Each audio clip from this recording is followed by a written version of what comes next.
So why don't you guys introduce yourselves very quickly? Thank you.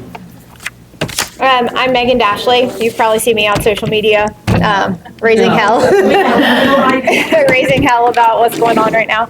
I started back in February of 2023 as a volunteer, just to help my son get some service hours. And once he was done, I kept going because of my love of the dogs. And the more involved I got, the rest is history, because I couldn't be quiet about what I saw going on. Okay. I'm Joy Parker. I'm an educator and started out as a volunteer at the League. Began to volunteer in March of 2021 when Kim Bush introduced me to the new volunteer program she was building there, which was kind of in its fledgling stage at that point. I kind of moved on, started helping with orientations. I've been, until recently, leading orientations there. They are currently on suspension right now, and I also was part of the foster coordinator team for a period as well. When you say on suspensions, meaning you're not doing orientations right now? I was told that they were not having them through the month of November. Okay. I found out through. Okay. All right, Nikki. My name's Nikki Potts. You've probably seen me on most of the commissioner meetings. My family's been in the area since 1814, so we have a little bit of vested income in Clermont County. I have volunteered through Clermont to the Rescue. I volunteered through Clermont Care.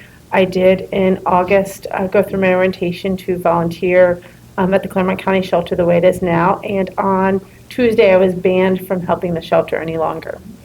So obviously, I want to come in here. I want to get things changed. We need to start reaching out to our neighborhood. We need to make our commissioners accountable for what they're not doing. And each time they leave an animal in there, dogs with their faces cut off, and nobody can see it, just so nobody in the public. That's a problem. We need to be taking care of those dogs. We shouldn't be calling commissioners asking for permission to take dogs to the vet because they need to see the vet. So, and on top of that, we have cats in Clermont County. We have horses in Clermont County. We have livestock in Clermont County. We need to be taking care of them too. So let's because you guys all have, so Clermont Cares, or Cincinnati Cares, or Cares, whatever the heck it is, hasn't been there for 3.5 years, okay? You guys all have real practical experience. I don't have any. I mean, I know from trying to get in the back to film, but other than that, I don't know a lot. I follow now, because of the Facebook pages, I'm very worried about the animals and my skin, because Megan, everything on my Facebook's always like about some skin treatment I need to get. So there's all kind of things affecting me. So what do you think, if you, like, just facts, there's lots of, what should be kind of, if each of you had like kind of a story or one thing that you think really stands out in your mind is an example of kind of the dysfunction or what shouldn't be happening. And realize, I tell these guys, like, a shelter is probably like organized chaos normally. So why don't you each, whoever wants to go first with an example of a story that is what shouldn't be happening. Just one. The entire list that they provided us, pretty much everything that they have on here is not being done currently.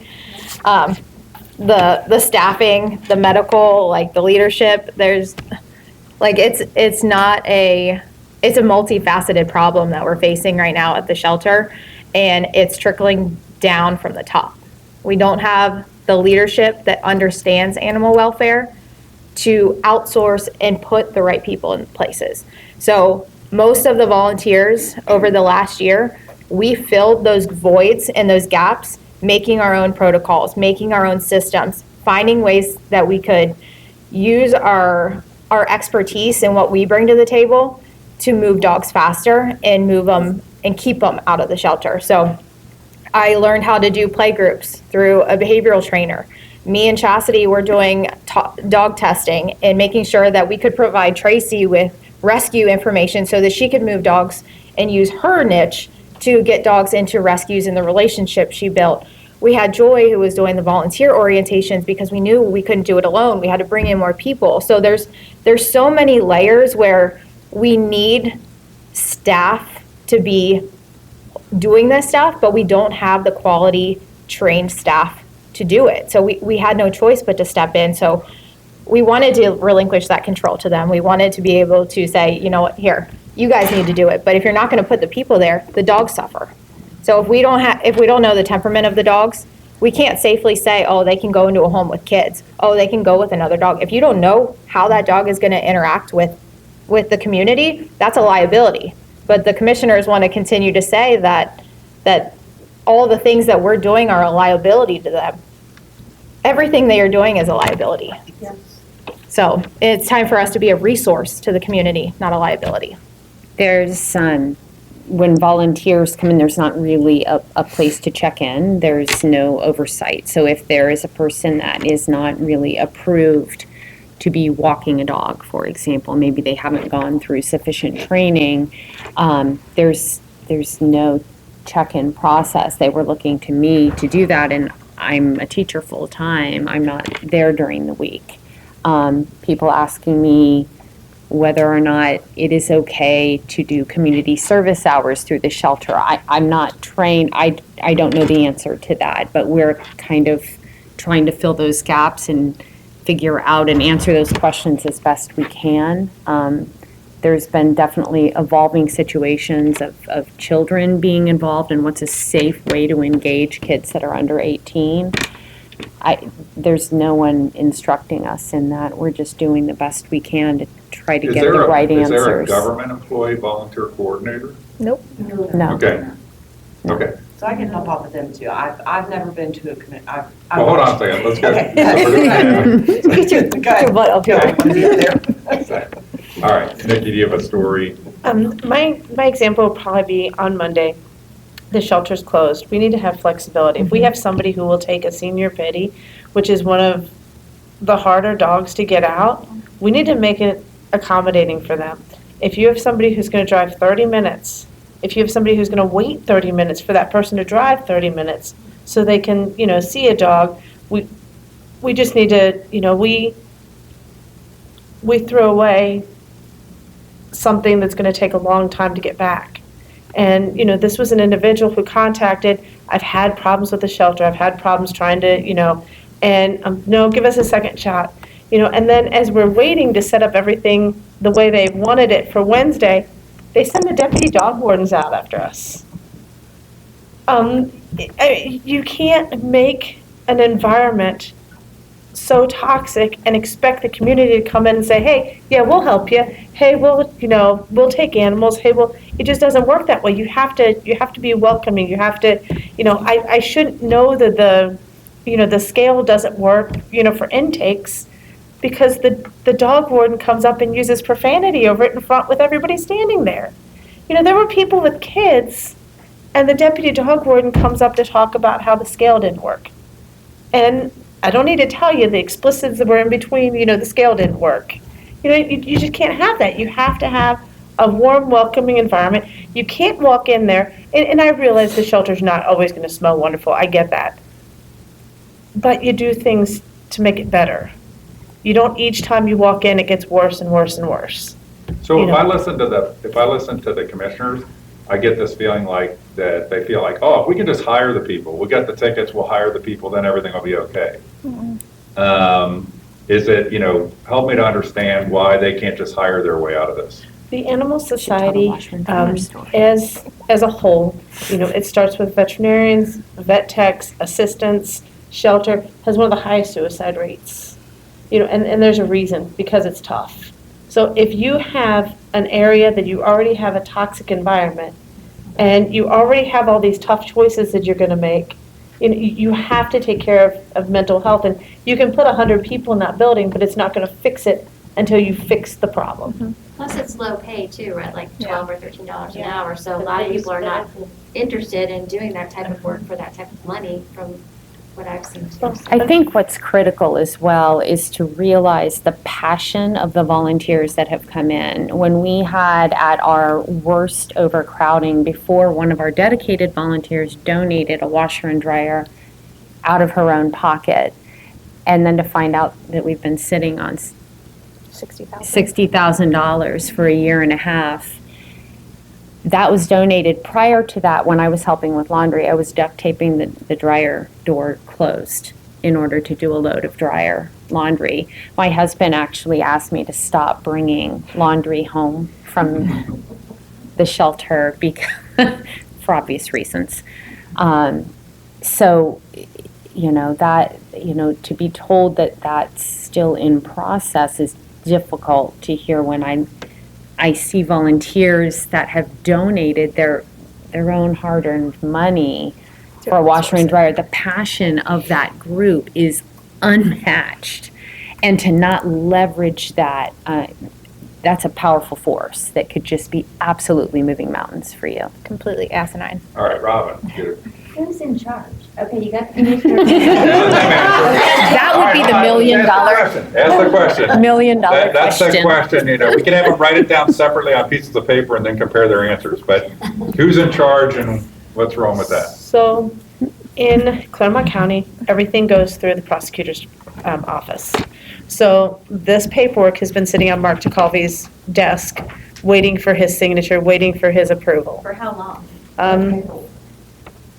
Months. So he's useless. The paperwork for what? The paperwork, so with it being a government-run shelter, everything has to have an approval. The paperwork for the So washer? I just want to make sure we know. yes. Okay. Yeah, good. it's the paperwork for the washer and dryer, has to have a government contract attached to it. All government contracts are reviewed by the prosecutor's office.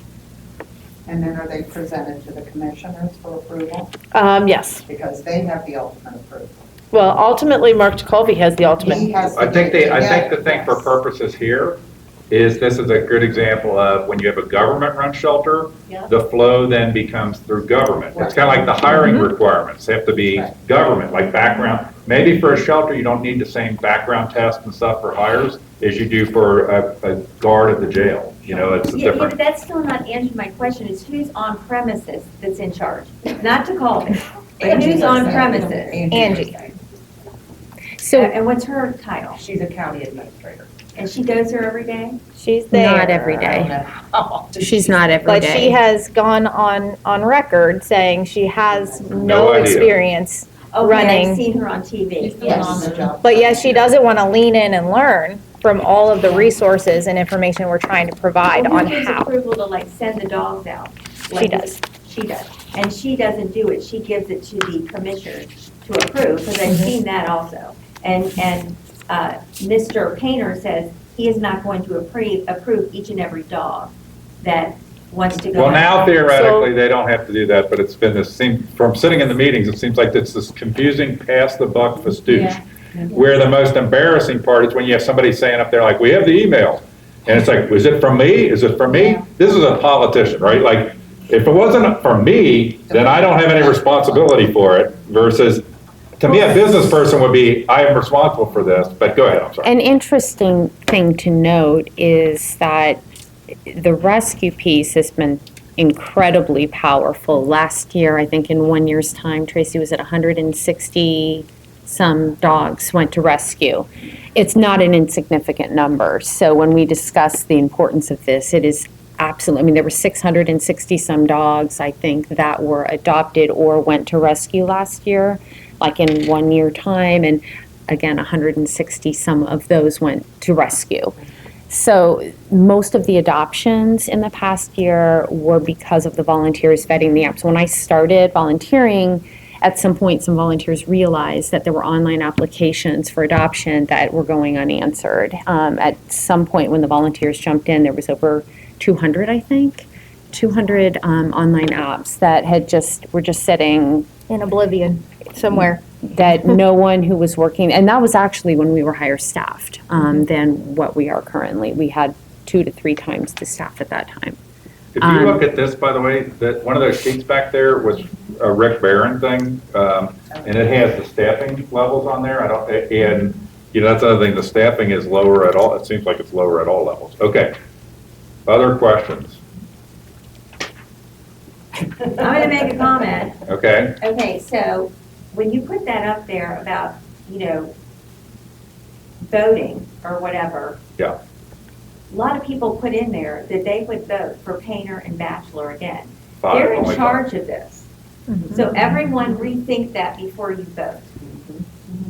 Well, so, okay, so are there questions about, or stories, I don't want to cut off, because I apologize.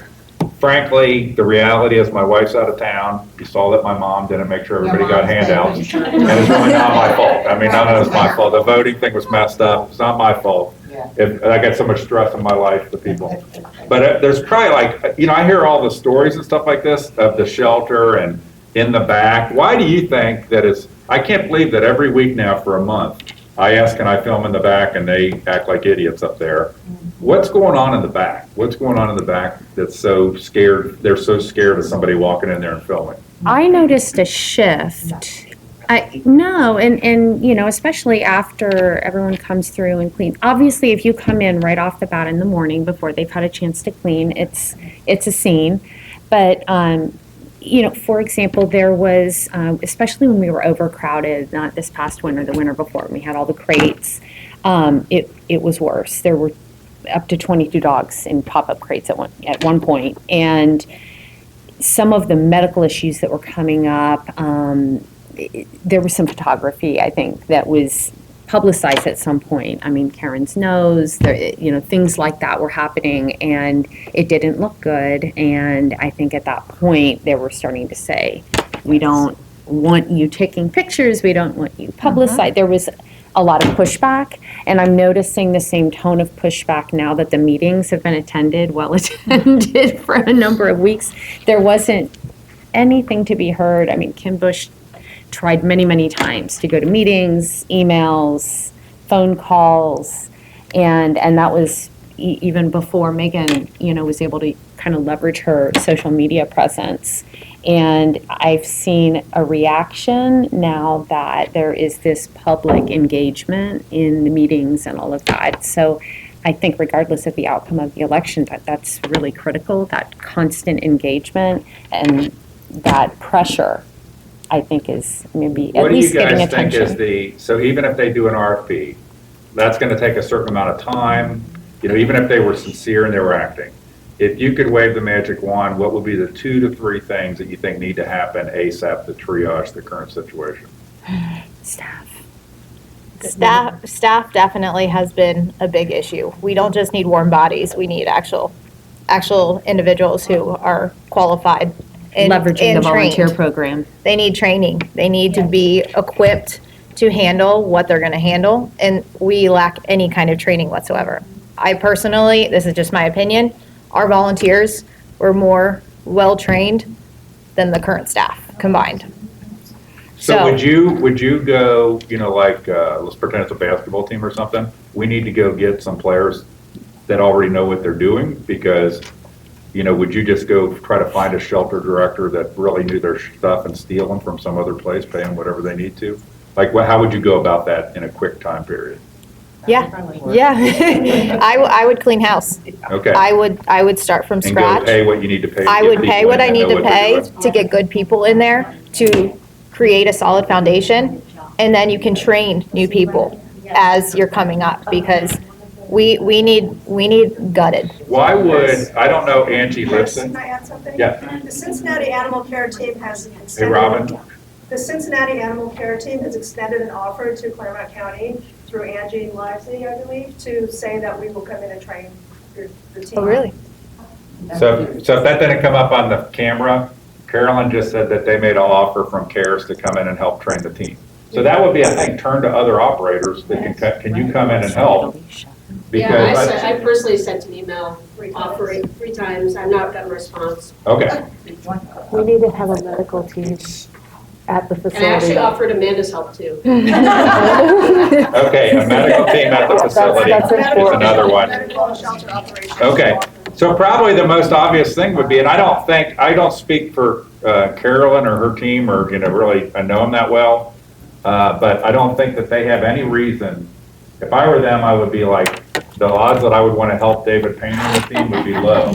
But that's the difference between people that care about, no, it's about the animals, not about the people. And still willing to help when it's a really bad situation. Okay, so that's a really important point. Anything else you guys want to say that you would do right now that you think triage before there would be an RFP and a bid, stuff that needs to happen ASAP? I have to leave unfortunately, but I would say I can't underscore enough a well-run, organized volunteer program that leverages rescue coordinators, foster coordinators, adoption, anyone who is willing to assist and support those efforts. Okay. Play groups. But isn't the thing missing? There's no communication, there's a total breakdown between Yes. them and us. And Yes. until that comes together, where are we gonna go? Kim Bush and I were not notified of the changes in the volunteer program. I found out through another volunteer. Okay. Unbelievable. They ignore everyone. That's All right. the root problem. So, Joy, you have to go. Unfortunately, All right. I'm sorry. Thank I you. Any apologize. other quick points? I apologize for my mom and my wife. I think you were moving. I know qualified people who have applied for the positions, Thank you. really qualified people that haven't even been contacted, or they reached out to HR. One of them even spoke to David Painter at one of our rallies that we did in front of the commissioner's office. They're not even looking at these qualified people's applications. So it really illustrates what I tell people, assume that this is the way the whole Claremont County government works. Absolutely. It's just more obvious because there's people that care about the animals. Yeah. It's just a joke that the bureaucracy not run, and commissioners, commissioners don't set policy really. They're not making decisions on the Second Amendment and this and that. What they're doing is they're business people to run the county. And if Republicans can't produce good business people to run the county, and to know also, by the way, also Republicans that theoretically would say government should have a smaller footprint, and this one area is an area that's commonly run by a third party, what kind of crazy Republican? David Painter, who came into office running on a platform of reducing the size and scope of government, has done nothing but increase the size and scope of government and increase its role in things like running the shelter in there. Okay, I apologize. Any other quick questions for these guys? Yeah. Not for them, but for you. One of the things that you mentioned is that the county commissioners were afraid that Purina would get a bad, look at the, is there any way to use Purina and their presence here, which they'll be one of the biggest suppliers in the area of dog food? If they ever open. Right, but the same thing, they have an invested interest in a good run shelter. I don't know that they do. So they're a company, right? They're Right. making Right. so they have a plan. That doesn't mean they're now responsible for our shelter I'm or not a saying that they're philanthropist. responsible. So my thing is, I think that step by step, okay? In the election that's on Tuesday, okay? It's good that there be a message sent. Like I said, I don't think there's any way that the Republicans are not going to prevail, okay? But what scares me as a Republican conservative wearing a Trump hat is that if we don't put up good candidates, we're eventually going to lose, okay? Because we have bad people that are not able to do the jobs well. But set a message, an undervote message is what I'm encouraging, okay? Leave it blank, so that's called an undervote. The second thing is a relentless focus. It's a step-by-step thing on the RFP. And by the way, the funny thing, I think it comes together. I think the volunteer angst, I think people at the meetings, and I think the political angle of RFP, because I think that the pressing on the RFP thing, and I think everybody who cares has to be about one thing, okay? It's got to go out for bid to a humane society. Yes. Don't get distracted into this, or like the guy coming up to the microphone, I could run the shelter, I was in the Navy. Or start thinking you're going to solve it, okay? That is not, it's got to be one thing. Everybody's got to be one voice. Even though we know there's 18 other problems, is to keep those as my wife would say, tamp them down to make sure the message, because the fact that they didn't put out the RFP just tells you how arrogant they are. Yeah. Because there's no reason they couldn't have gotten an RFP out in 4 weeks. Not to mention, they're not even running their current shelter by the same standards that they have in those RFPs. I cannot, let me ask you guys a question before we wrap here. So this Angie Livesey who goes on TV saying, I have no idea what I'm doing, literally, okay? This Angie Livesey, the acting kennel director, I have no idea what I'm doing. Only in Claremont County, probably only in government would you have this thing, Oh, okay? and she got a raise. So Yeah. I'm not asking for criticism of any individual. I'm just kind of wondering, if I was Angie Lipsey or any of these people, what in the hell would I want to be in this position for? It's like a nightmare Vietnam situation. Why would she or other, I mean, if I were her, I'd be like, this is not what I came to work in Claremont County for. I don't know if she's a good person or a bad person or what she is, but why would they do this? Or do they think they're earning some stripes, you know, with David Painter and stuff for being in a hell storm? My only, I've given her the benefit of the doubt. I have tried to see from all angles, and I think she's just trying to protect herself. She's trying to protect her career. She's like, that's the only reason I could see why she would take on the brunt of what she's been thrown into, because they put her on the spot at every commissioners meeting, like, oh, Angie's in the back, come on up. Like, even if she doesn't have something prepared to say, like, they're constantly throwing her under the bus. If we question them, it's, oh, Angie, what you got to say about that? Right. And so I feel as though she's trying to protect herself, but I'm also starting to think that maybe she's cut from the same cloth. So She's got bills to pay, I'm thinking she's got to keep her job, probably. I just say, I would encourage people that you never want to be in a job that's so that you have no other option. Like, because I just can't imagine what a hell it is. I can't imagine how, like I said, I don't know if she's a good person, bad person, whatever, but every day, you know, when Roger Vogel got arrested, my view of the whole thing is the whole place is probably like a PTSD environment. The staff probably has PTSD, Angie Lipsey probably has PTSD, the animals have PTSD, and the volunteers have PTSD. So as long as this environment continues, you're going to have people act out in ways that is atypical. For some, it might be typical, maybe that's the way they are, but you're going to have atypical outbursts where volunteers upset, a staff member's upset. And so I just can't imagine why humans, and I can't imagine why people like the commissioners would allow human beings to be in a condition like that and know that every day it's got to be, I don't know how these people get up in the morning and come to work. it's the just a definition nightmare. of insanity. Like, Right. it's maddening. Like, as a volunteer, I can't even imagine being a paid staff member where, like, that's how I'm putting food on the table, is being stuck in this mayhem. It's just, it's Well, because you couldn't stupid. enjoy any aspect of your life. I don't No. know how you go home. And as much as for a shelter, I'm sure it's like organized chaos all the time, but you got to have those moments that you feel really good about.